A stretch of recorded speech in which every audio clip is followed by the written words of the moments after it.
একটি ক্যাচে ম্যাচ হার এটি আর অবাস্তব কিছু নয়। ঠিক যেমন টি-20 বিশ্বকাপে ফাইনাল ম্যাচে সূর্যকুমার যাদবের একটি ক্যাচ ধরার জন্য ম্যাচ হারতে হয়েছিল দক্ষিণ আফ্রিকাকে। ক্যাচটি নিয়ে সেই সময়ও ভারতীয় দল ও সূর্যকুমারকে ঘিরে উঠেছিল অনেক বিতর্ক ও জল্পনা।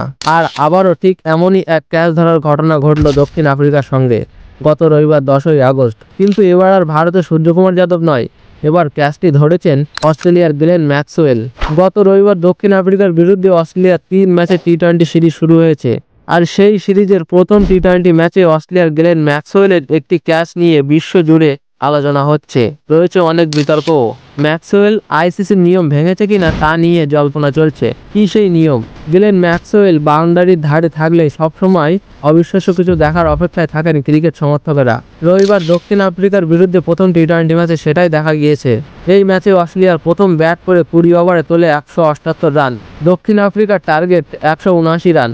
আর এই ঘটনাটি ঘটল তখন দক্ষিণ আফ্রিকার ইনিংসের শেষ ওভার চলছে এবং জয়ের জন্য দরকার 5 বলে 21 রান। এমন সময় বেন ডুয়ার সুইসের বলে রায়ান রিকেলটন তুলে মেরেছিলেন। সেই বল ছক্কা হয়ে যাচ্ছিল।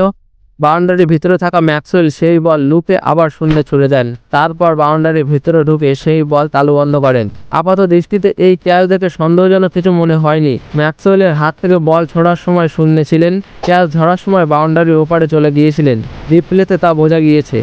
এ ধরনের ক্যাচের জন্য সম্প্রতি একটা নিয়ম করেছে আইসিসি। সেই নিয়মে যা বলা আছে তাতে ম্যাক্সওয়েলের ক্যাচ বৈধ।